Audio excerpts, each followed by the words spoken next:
The plot is that of a thriller. A Pakistani soap opera woven from scandal, vendetta, corruption and murder. At its heart, a playboy, Asif Zardari, accused of stealing millions from state coffers and conspiring to kill his own wife's brother. You heard the oldest cliché in the world, give a dog a bad name and then hang him for anything you want to hang him for.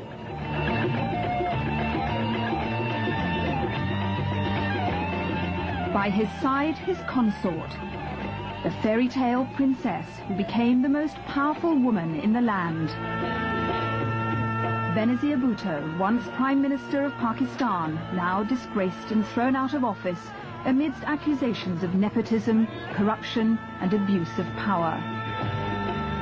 It reminds me of the time when people were burnt as witches at the stake.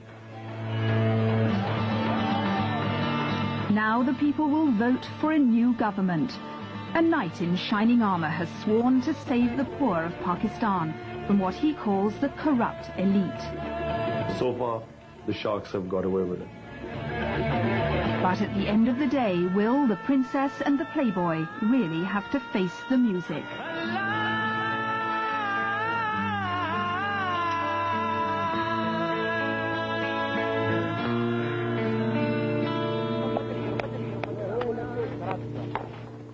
The cricketers of Larkana compete for their annual trophy. Benazir Bhutto, the most famous daughter of this small town, will present it.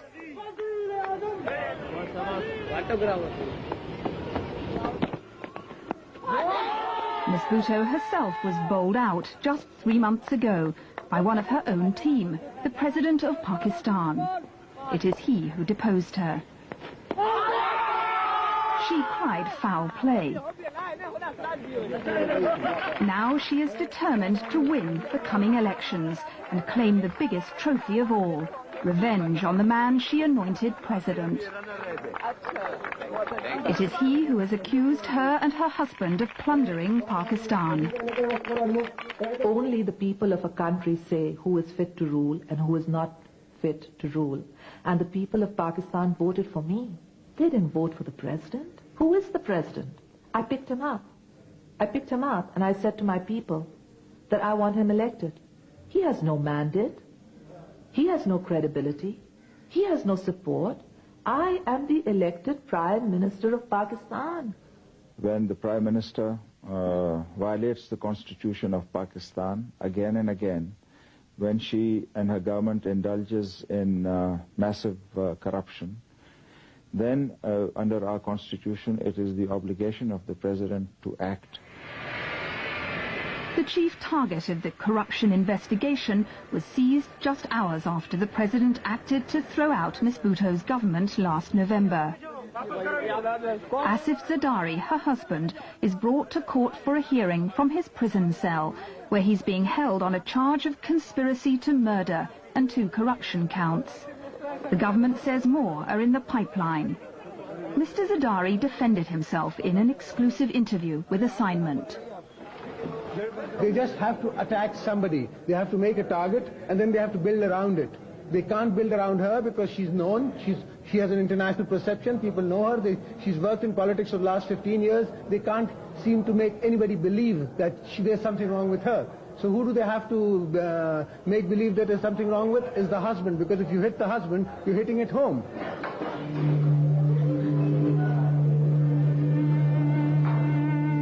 In a vast family mausoleum still under construction, Benazir Bhutto marks the anniversary of her father's birth. She's determined to ensure the magic of the Bhutto name lives on. Zulfikar Ali Bhutto became Prime Minister in 1972. He was an autocratic feudal landowner with a socialist vision. He was hung by a military dictator, martyred in the cause of democracy. Benazir inherited her father's mantle. Her life echoed his own. A bright student at Oxford, she was imprisoned by the general who killed her father and exiled in London. In 1986, she returned in triumph to take over as leader of her father's People's Party of Pakistan. She was a princess, waiting to become the queen of her country. This educated, westernized woman who challenged martial law seemed to have a real chance of breaking her own and her country's feudal bonds to bring new hope to the poor of Pakistan.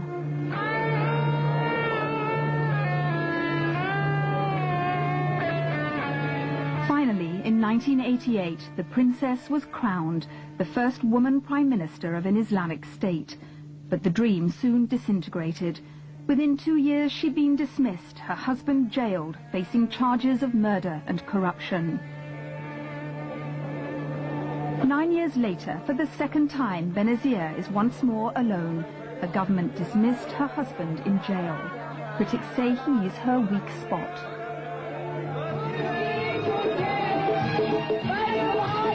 The arranged marriage was a glittering occasion. The beautiful heir to a powerful dynasty was over 30, and a husband was a vital accessory. Mr. Zardari was handsome and charming, even if his pedigree hardly matched his wife's. But some in the family disapproved. The Bhuttos are big landowners, the aristocracy of the province of Sindh. Mumtaz Bhutto, head of the Bhutto clan and Benazir's political rival, has always dismissed Mr. Zardari as an unsuitable match. He has no social standing, no political standing. His father was a cinema owner. His father sold all his property and made a cinema in Karachi. And later on he sold that, and at the time when Benazir married Asif Zardari, his father was being tried for bank fraud cases. So they only had a dilapidated and crumbling house in Karachi, and it is a family which has no background whatsoever from any point of view. Despite the dismissal of her first government, in the 1993 elections, Miss Bhutto fought back. Those first corruption and murder charges against Asif Zardari had failed, and he again became a member of parliament that year. Miss Bhutto waited anxiously to see if the usual political horse trading which had taken place had secured her party enough seats to form a government.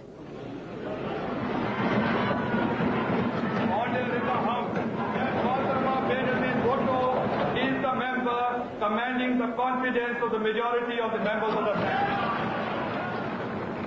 Benazir Bhutto was back in power, taking over from her rival, Nawaz Sharif.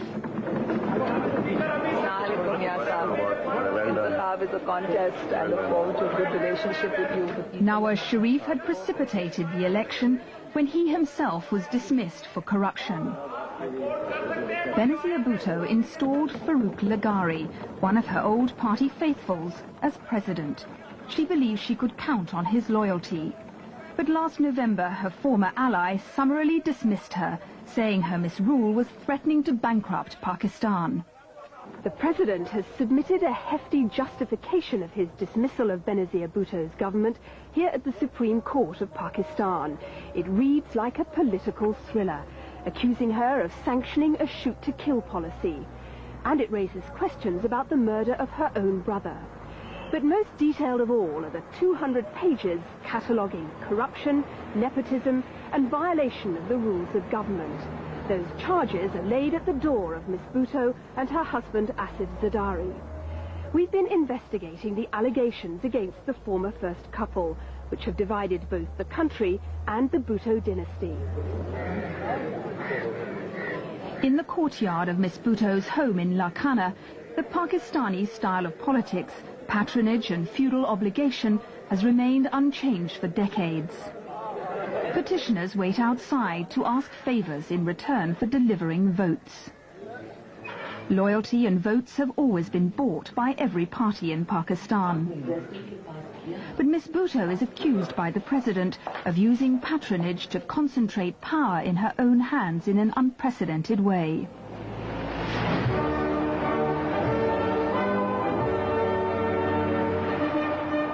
The Parliament in Islamabad was not the place where real power lay.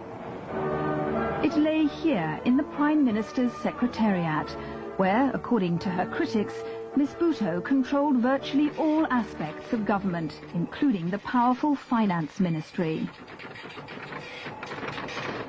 An extensive computer system charts every detail of the patronage that oiled the wheels of the system. Many of the favours were granted, according to the records, on the direct orders of the Prime Minister herself. In the inner sanctum of the computer room, we saw acres of paper detailing jobs, free land and grants given to individuals. The President says Miss Bhutto used the power of the Finance Ministry to enrich and to impoverish to the first couple's advantage, ignoring the rules of government. The entire governmental processes, the cabinet, all these were being used as rubber stamping fora for getting projects and programs through, which did not have any relevance to the economic needs of the people of Pakistan, but which were white elephant projects and had massive kickback and commission opportunities. Accusations, accusations, accusations. And I say those accusations were lies, they were unfounded. Of course I had the reins of power. I was Prime Minister. The Constitution says the Prime Minister is Chief Executive. But I was Chief Executive to bring about social enlightenment. I was Chief Executive to show Islam as a religion of moderation. I was Chief Executive to promote the rights of women and minorities. And not to channel power through your office. I was not Chief Executive for business interests. Finding the evidence of wrongdoing in high places is proving a difficult process. A former friend of Miss Bhutto's, newspaper editor Najam Sethi, is the government advisor on corruption.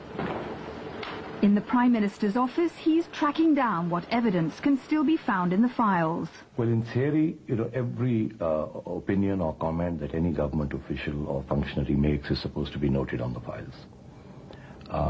But what has happened is the last government came up with some innovations.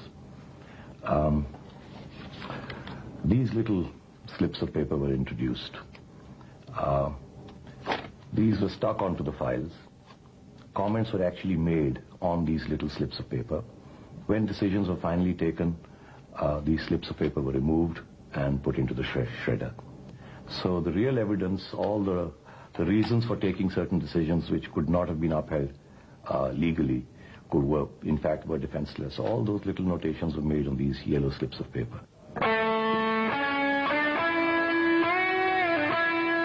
The Prime Minister's residence in Islamabad is deserted these days, except for the staff. It was here that Miss Bhutto's critics say she allowed her husband to hold court. In these gilded salons, Mr. Zardari met industrialists from all over the world. The President says he was the de facto Prime Minister, wheeling and dealing to his own advantage. According to the President's charges, corruption and violation of the rules wasn't systematic, it became the system itself. And it all stemmed from these offices. But investigators are going to find it hard to make any charges stick. Asif Zardari rarely put his name to any piece of paper. He didn't need to. Many businessmen have told us it was an open secret that Zardari was the most powerful man in Pakistan. Any big deal needed his blessing and the participation of one of his cronies. Then red tape would be miraculously severed and contracts awarded in just days, not months. Shortly before Miss Bhutto's government was dismissed, she made her husband investment minister, a new position which some said was designed to regularize his meetings with businessmen and his increasingly controversial role in state affairs. Mr. Zardari had already damaged his wife's career once. He was again unpopular, but she wouldn't hear it. I thought of her as a friend, and I thought it my duty to go and tell her what the public thought. I said, Miss Bhutto, in the old days, they used to say that Asif Zardari was a crook. Now they're saying you're partners in crime. Please do something about this perception. and she flew off in a rage, and she raved and she ranted, and she said she didn't accept a word of criticism. What do you do? And did he turn out to be her partner in crime? That's what I think. And I think we have the evidence to prove that. The allegation, though, is that using your office as Prime Minister, everything passed through all the files, all the business. Your husband was very powerful in the setup at the Prime Minister's house, and this is in effect how the misrule took place. I think people should decide that, don't you? I think people of Pakistan should decide that. Do you deny that that was the case? Yes, I do. I do. I deny it. But in many of Pakistan's big state industries, witnesses say Mr. Zardari and his friends have been active. Pakistan Steel has lost billions, and the chairman is under arrest. He has told investigators about 8 deals involving the Prime Minister's husband and his associates. A tender offer was desired by Asif Zardari, he says. Another contract was awarded under the directions of Mr. Zardari. These men from the Pakistan Steel Dealers Association protested when the biggest contract of all was given for less than 1/3 of its real value to certain favourites. The dealers offered double the price, but their offer was rejected. $6 million was lost to the exchequer in this one deal. Pakistan Steel's chairman claimed he was paying out money to Mr. Zardari. Did the chairman of Pakistan Steel ever make it clear to you or your members that Mr. Asif Zardari was somehow behind this?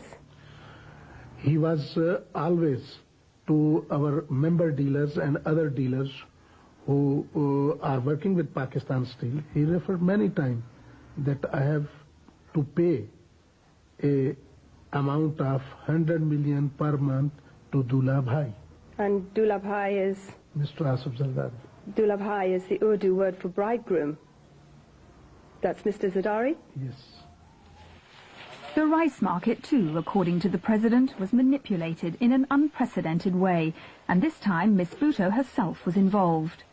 A friend of her husband's was in effect granted the right to buy half of the entire country's rice production at rock-bottom prices. We've obtained a document from the Prime Minister's Secretariat, which features Benazir Bhutto's own handwriting, ordering the State Rice Corporation to procure rice at very high prices to honour the deal. Her initials are on the paper.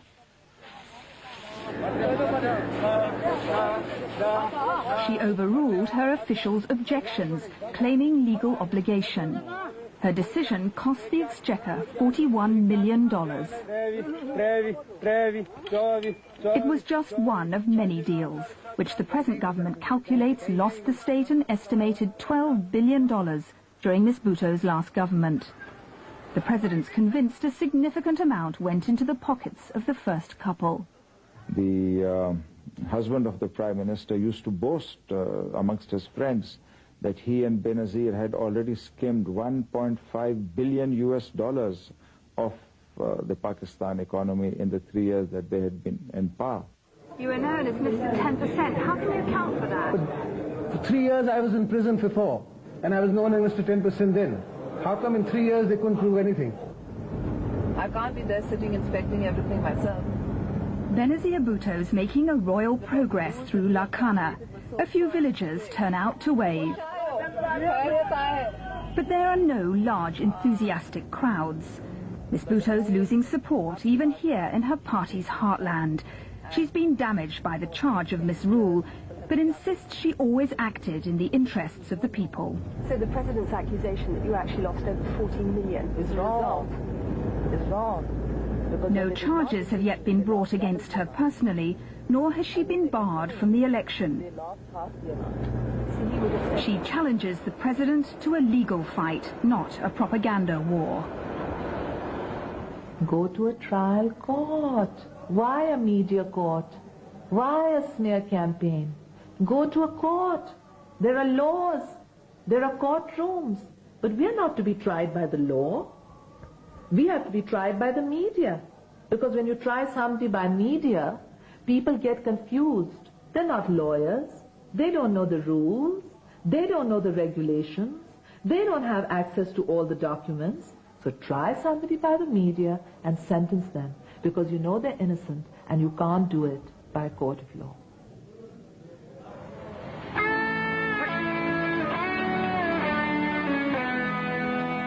In Islamabad, the grandest of public buildings is nearing completion.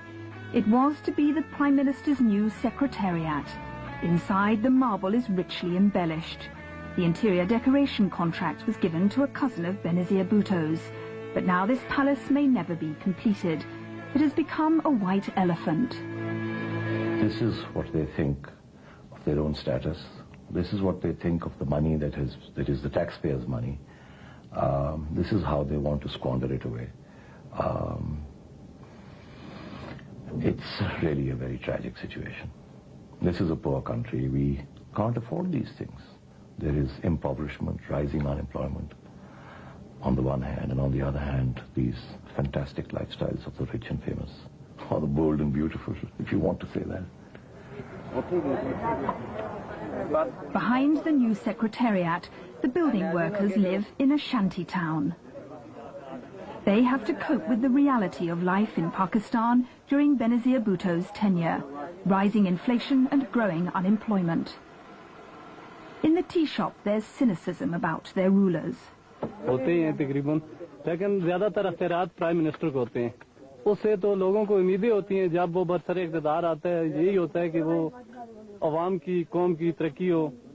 ऐसा ना हो कि उसके बाद वो बजाय तरक्की के मुल्क को पीछे रिवॉल्ट कर दें। कि हम लोगों का जो दिल है अंदर से, वो बिल्कुल मुर्दा ज़मीर हो चुका है। इसलिए कि हम लोगों ने इतनी उम्र होगी हुकूमतें देखते हुए और गरीब आदमियों को पिसते हुए। According to the president, Pakistan's poor, as well as its industrial corporations, have been the victims of corrupt officials in Miss Bhutto's government. The Bet-ul-Mal was a charity for widows and orphans. 2 cheques from the fund's account for millions of rupees were made out personally to Miss Bhutto's close associate, the Interior Minister. The money should have been distributed to needy tribesmen. But the receipts, according to police experts, reveal that thumbprint signatures, supposedly made by thousands of illiterate recipients, were in fact all made by a few individuals. The allegation is that they were forged and the funds misappropriated. With the Widows and Orphans Fund, the allegation there is that cheques were made out to individuals in the Prime Minister's office, ministries, and that the receipts were forged. And this was a charity in your personal gift over which you had control. For goodness sakes. For goodness sakes. I mean, I really don't know. People really have vivid imaginations. I didn't run the Bet-ul-Mal. The Bet-ul-Mal was run under a particular board and system and rules. And whoever ran them, please go to them and ask them.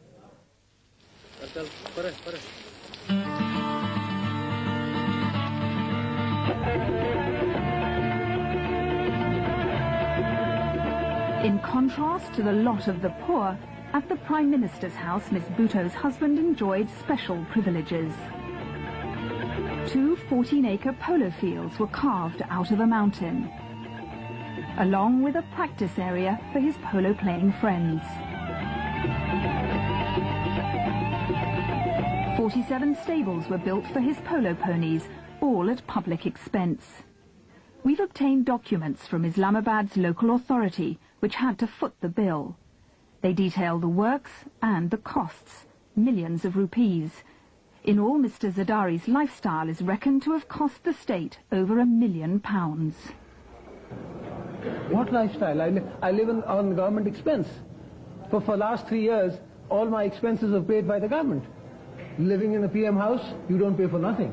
Well, for example, why is it that the government was expected to pay the expenses for your polo ponies? They weren't paying for my polo ponies. There were a bunch of friends. Polo field is a grass field 14 acres long. It's not a multi-story building that you're constructing with a lot of money. And let them bring that charge against me. Let them prove it. The final straw for the Pakistani public was the claim by a British newspaper that the first couple had bought a mansion in England. They hotly denied it. The Rockwood estate in Surrey cost £2.5 million. The mysterious new owners were reclusive. They quickly applied for planning permission for 64 stables. Security was tight, and the local talk was that the house was for the Bhuttos. I have never in my life been to Rockwood. I have never seen Rockwood. I have never seen an estate agent that has anything to do with Rockwood. I don't know what this Rockwood thing is. We've obtained pictures of Rockwood's opulent Pakistani decor, supervised by the wife of one of Mr. Zardari's closest friends. And there were even reports that Asif himself had been seen at the property. It is generally believed that you are the owner, or if not the owner, certainly the person who would have occupied that property. I've never even seen Surrey, leave alone occupy it. And if I have, then let them prove it. It's not impossible to prove. Let them prove it. But despite Mr. Zardari's claim that Rockwood isn't his, the President points to a trail of documents leading from his home in Karachi to Surrey. A Pakistan Airways shipping bill shows that items of furniture and carpets were sent from Bilawal House, the first couple's home in Karachi, to London in April last year. That month, the Foreign Ministry in Islamabad, under the instructions of the PM House, directed the High Commissioner in London to take charge of the shipment. A copy of the memo was sent to Mr. Zardari's secretary. The High Commissioner then authorized the main building contractor for Rockwood, a Mr. Paul Keating, to collect the goods. They were duly released to Mr. Keating on May the 2nd. But the shipping documents for articles which went into the house came from your house in Karachi. There are no shipping documents. There's nothing that went into the house. There are shipping documents of furniture and so-called carpets moving from Pakistan to England. Yes, but from your house in Pakistan. Yeah, my house in Pakistan. Your house in England. No, there is no house in England. Whatever the truth about Rockwood, the affair caused a storm in Pakistan, raising wider questions about the couple's lifestyle at home and abroad. How could Miss Bhutto afford it on a declared income of just £15,000? My income and expenditure match. I come from a well-off family. You ask my friends at Oxford. I drove an MGB sports car when I was at Oxford. You ask my friends at Oxford. I went to all the expensive restaurants when I was at Oxford. But I chose to give up a life of luxury and privilege for a life of hardship. I chose a life of trial and tribulation in Pakistan's political minefield because I had a dream to change society, and for that I gave up everything. She is a wealthy woman, but the lifestyle that she is preparing to lead is, I think, far beyond the wealth that the family has bestowed on her. When you say the lifestyle she's preparing to lead, what do you mean? Well, I'm talking about palaces in Surrey, for instance, and polo fields and polo ponies and heaven knows what. हर तरफ एक ही तस्वीर है तुमको वो क्या मेरी बस यही तकदीर है. One of Pakistan's biggest stars pleads for ehtisab, accountability, demanding that corrupt politicians be made accountable for looting the country. Salman Ahmed has produced a video contrasting the lives of fat cat politicians and businessmen with that of ordinary people. The stories about the Surrey mansion prompted the song.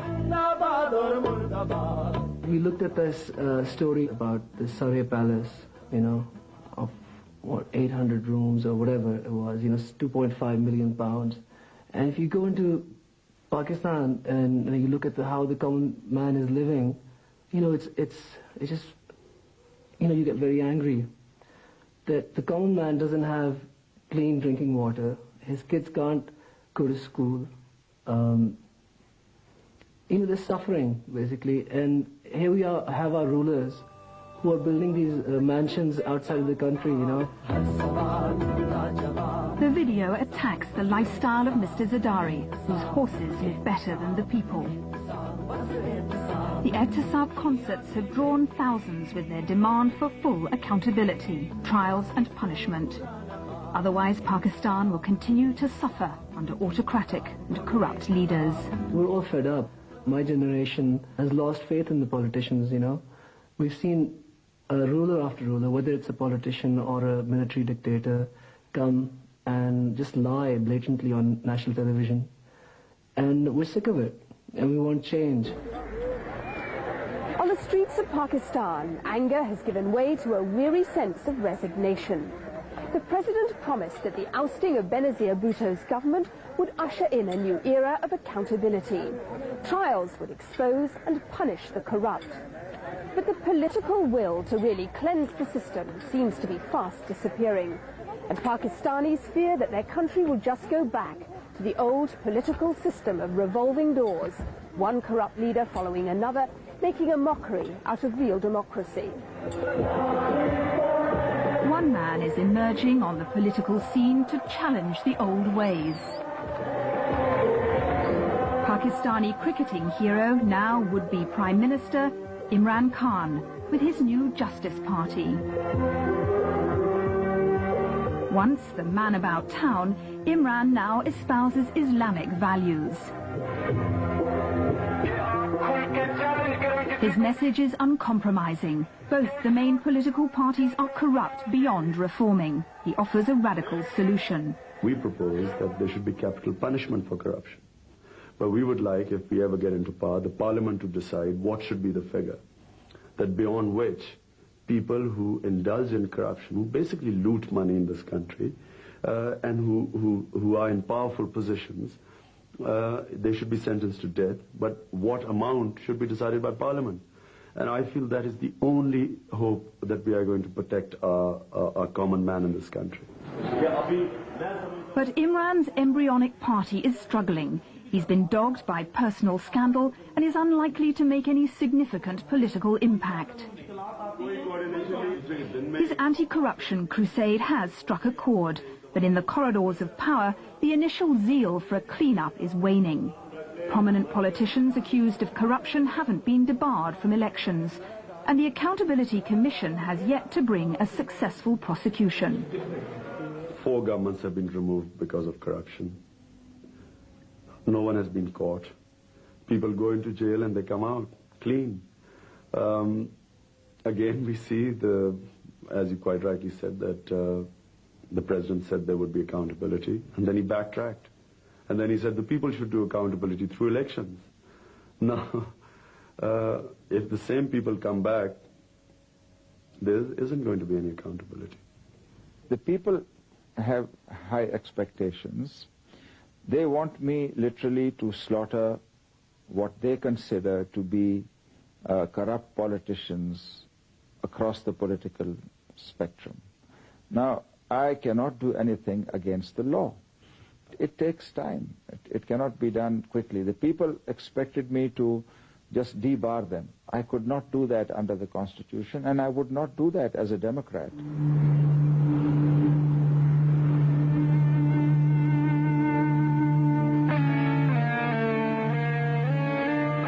In the troubled city of Karachi, the president contends that democracy was most threatened by Ms. Bhutto's government. Thousands died in ethnic strife, and the police are accused of staging encounters to kill suspected terrorists with the backing of the state. The controversy over police actions reached ultimately to the door of Ms. Bhutto's own family home here, where Murtaza, her estranged brother, lived. He too claimed to be his father's political heir, and his bitter rivalry with his sister had split the People's Party. Murtaza openly called Mr. Zardari, Asif Baba and the 40 Thieves. He'd also clashed with Karachi's police, and he warned they were out to get him. I challenge them to come and arrest me. If they can face the consequences afterwards, the political consequences. That very evening, September the 20th, Murtaza and his bodyguards returned home in a convoy of cars.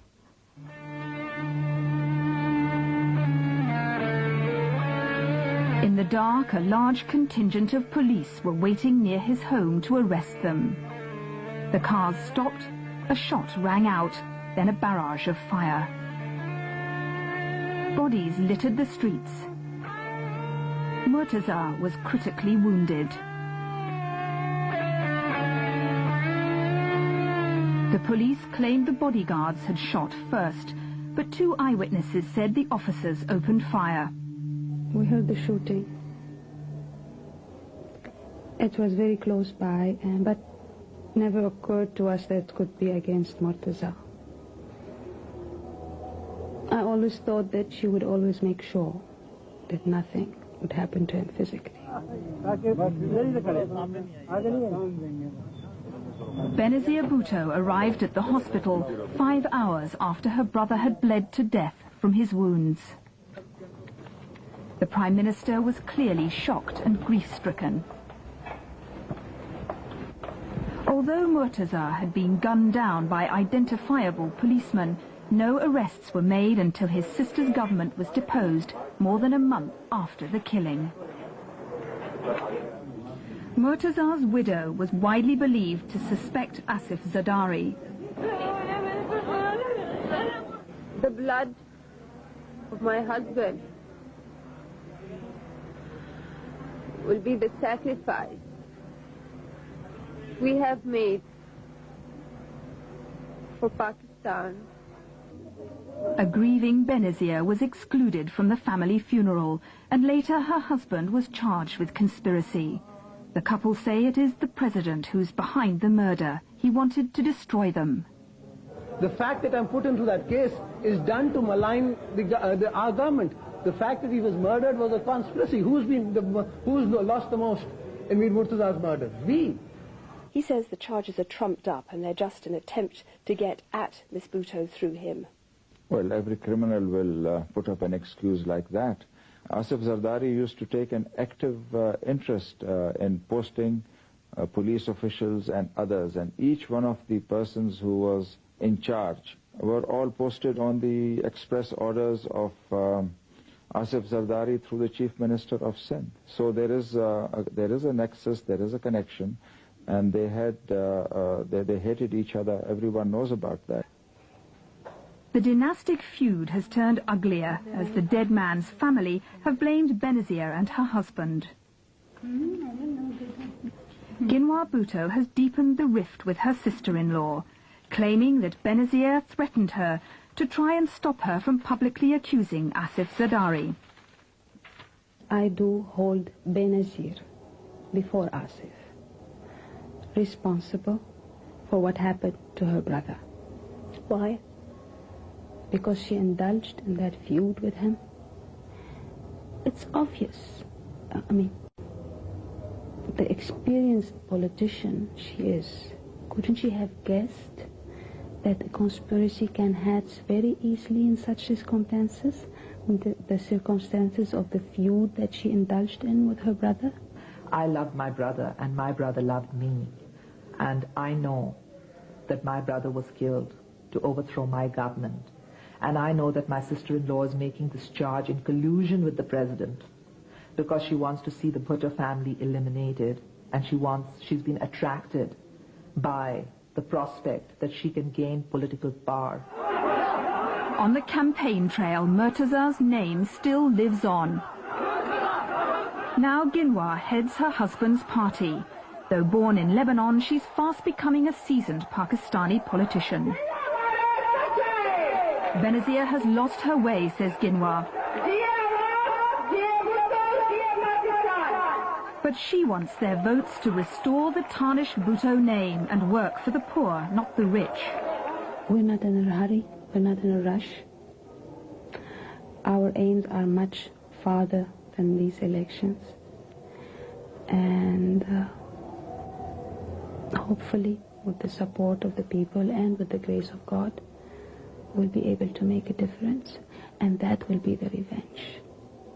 Many believe she could be a threat to you electorally. Oh, for goodness sake, give us a break. How can a 2-day-old Pakistani be a threat to the daughter of Zulfikar Ali Bhutto? How can a 2-day Pakistani be a threat to somebody who's been elected twice Prime Minister of this country? Miss Bhutto still says she's confident that she has the backing of the people. But even in Larkana, her support is slipping away, despite the old feudal loyalties. Now the Supreme Court has ruled that the president was right to dismiss her. Facing defeat, she's defiantly declared that the election will be rigged and the People's Party won't accept the results. It's a far cry from the promise of a decade ago. She was much more than a dream come true. There was so much promise. Some of us were watching her swearing in on television and we wept with joy. It's been downhill all the way. I cannot forgive her for squandering this second opportunity. She could have made this country. She's given us a very bad legacy. Somewhere along the line, her feudal instincts came to dominate her Western education and her sense of liberalism. Somewhere along the line, she reverted back to being a queen instead of being a democrat that she'd always promised us she would be. I feel very sad. Benazir Bhutto, alone with her family, is increasingly isolated. But she counters each setback with a self-conviction she's passed on to her children. Saucy girl. Why spill up hands?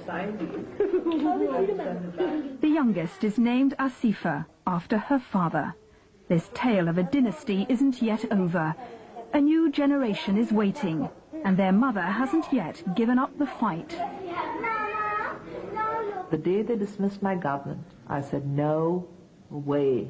This is undemocratic, this is unjust, this is a mockery with the verdict of the people, and I am going to fight for the people's democratic rights. Even if they can't make the charges stick, surely your wife is finished politically. That's what they thought the last time around. Who tells you she's finished? No way. People's Party is in the bloodstream of the people of Pakistan. It does not finish because you accuse it of something. It doesn't happen like that. That's exactly what they thought the last time.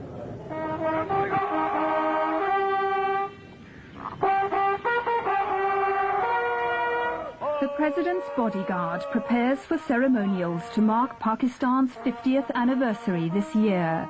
But there's little to celebrate in a country where a stunted democracy has enriched a few and impoverished many. The President says this election will mark a new beginning. The people are more cynical. For no one in Pakistan believes they've seen the last of the princess and the Playboy.